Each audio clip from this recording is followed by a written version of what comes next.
Hello everyone, welcome back to our channel. Today we will learn about the Finance Commission. आज हम जानेंगे finance commission वित्तीय आयोग के बारे में।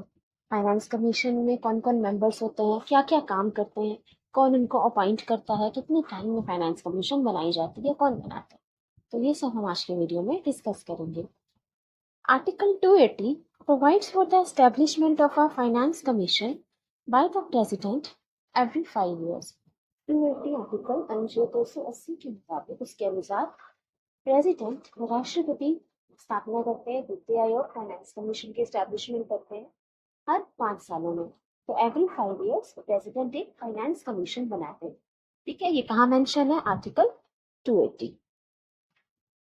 कंपोजिशन ऑफ फाइनेंस कमीशन तो बना दी, फिर उसके मेंबर्स कौन कौन होंगे, कौन कौन सदस्य होंगे, उसकी सदस्यता क्या होगी, ये देख लेते हैं। The finance commission consist of a chairperson, सबसे पहले एक चेयरपर्सन होंगे, 4 other members appointed by the president. और चेयरपर्सन के अलावा 4 और सदस्य होंगे जिनकी नियुक्ति राष्ट्रपति द्वारा की जाएगी। तो एक चेयरपर्सन और 4 सदस्य, 4 अदर मेंबर्स। अब देखते हैं क्वालिफिकेशन। अगर किसी को फाइनेंस कमीशन का चेयरमैन बनना है तो उसमें क्या योग्यता होनी चाहिए, क्या क्वालिफिकेशन होनी चाहिए। The chairman of finance commission should have experience in public affairs. उसको पब्लिक अफेयर्स में एक्सपीरियंस होना चाहिए। जिसे फाइनेंस कमीशन का चेयरमैन बनना है तो पब्लिक अफेयर्स में एक्सपीरियंस होना चाहिए। क्वालिफिकेशन ऑफ अदर मेंबर्स, जो बाकी सदस्य हैं फाइनेंस कमीशन के चेयरमैन के अलावा, उनकी क्या योग्यता होनी चाहिए। We should have at least one of the following qualifications. तो उनके पास इनमें से जो हम बात करेंगे फॉलोइंग क्वालिफिकेशन में से कम एक होना चाहिए। Number 1, he should be a judge of high court or qualified to be appointed as a judge of high court.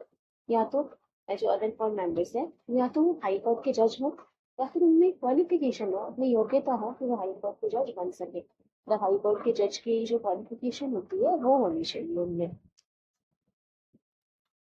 Special knowledge of finance and accounts of the government. तो अगर किसी 4% चाहिए ना, एक हो गया हाई कोर्ट का जज, या क्वालिफिकेशन आनी चाहिए हाई कोर्ट जज की। स्पेशल नॉलेज दूसरे मेंबर के लिए, special knowledge of finance and accounts of government. Government के फाइनेंस अकाउंट्स के बारे में नॉलेज होनी चाहिए, मतलब उसकी एक्सपीरियंस हो।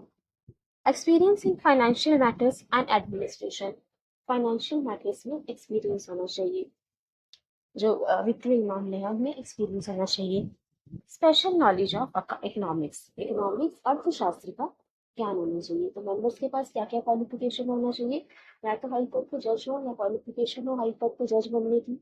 इकोनॉमिक्स में नॉलेज होनी चाहिए, अर्थशास्त्र का ज्ञान होना चाहिए।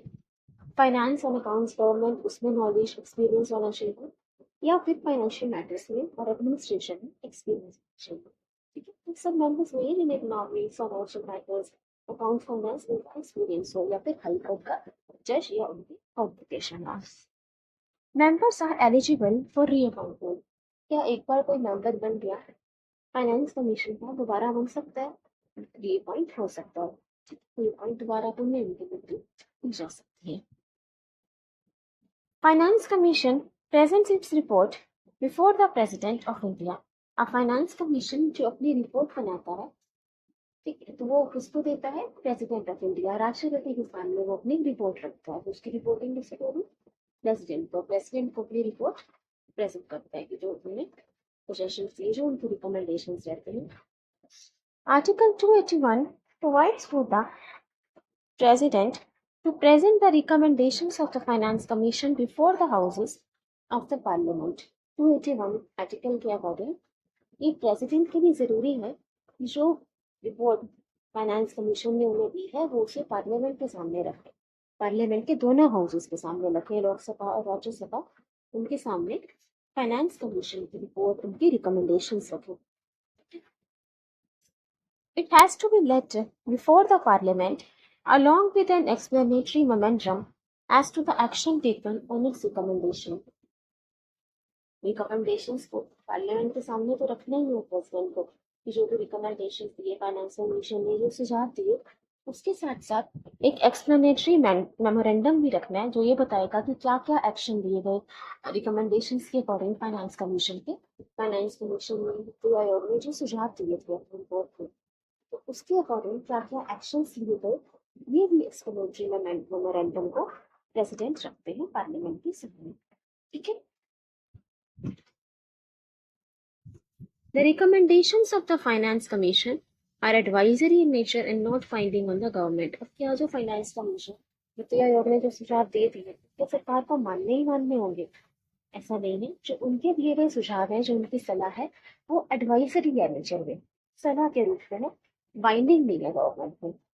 सरकार को बाध्यता नहीं है कि उनके सुझाव माने ही माने, बाइंडिंग नहीं है गवर्नमेंट है, एडवाइजरी नेचर के होते हैं उनके रिकमेंडेशंस फाइनेंस कमीशन। अब देखते हैं powers and functions of finance commission. Finance commission के पावर्स और फंक्शंस क्या हैं? Distribution of tax revenue between the centre and states and among the states. तो सेंटर और स्टेट के बीच में टैक्स रेवेन्यू को डिस्ट्रीब्यूट करना है, कितना टैक्स कलेक्शन सेंटर के पास जाएगा, कितना स्टेट्स के पास जाएगा। ठीक है, सरकार के पास पैसा कहाँ से, टैक्स से आता है, तो टैक्स का डिस्ट्रीब्यूशन कैसे होगा, सेंटर में कितना पैसा जाएगा, स्टेट्स के पास कितना पैसा जाएगा, ये डिसाइड करता है finance commission. And among the states, और स्टेट्स में से भी कितने स्टेट के पास कितना टैक्स रेवेन्यू जाएगा, कितने स्टेट का कितना बजट होगा, तो वो सब भी फाइनेंस कमीशन डिसाइड करता है। Principles governing granting aid to the states from the consolidated fund of India. अब किसी स्टेट को ग्रांट की जरूरत है, पैसे की मदद की जरूरत होती है, ग्रांट की जरूरत है, तो स्टेट को कितना ग्रांटिंग एड देना है, from consolidated fund of India. Consolidated fund of India होता है जो सारा टैक्स वगैरह का पैसा जाता है, उसमें से कितना ग्रांट किसी स्टेट को देना है, कितना उसे पैसे की जरूरत है, उसे उनको कितनी मदद करनी है, तो वो सब प्रिंसिपल डिसाइड करते हैं finance commission. Measures to augment the consolidated fund of a state। किसी राज्य का कंसोलिडेटेड फंड, अब जैसे कंसोलिडेटेड फंड ऑफ इंडिया है, वैसे ही हर स्टेट का भी जो कंसोलिडेटेड फंड है उसको इम्प्रूव करने के लिए, गवर्नमेंट को इम्प्रूव करना, बढ़ाने के लिए, बेटर करने के लिए क्या मेजर्स उठाना, मेजर्स लेना, ये सब भी फाइनेंस कमीशन का फंक्शन है। Provide financial advice to the president. President राष्ट्रपति को भी फाइनेंशियल एडवाइस, वित्तीय सलाह होते हैं। तो ये सब इनके पावर्स एंड फंक्शंस होते हैं फाइनेंस कमीशन के। तो पहला तो ये है कि टैक्स को डिस्ट्रीब्यूट करना सेंट्रल स्टेट में और स्टेट्स में, कि किसको कितना टैक्स रेवेन्यू मिलेगा।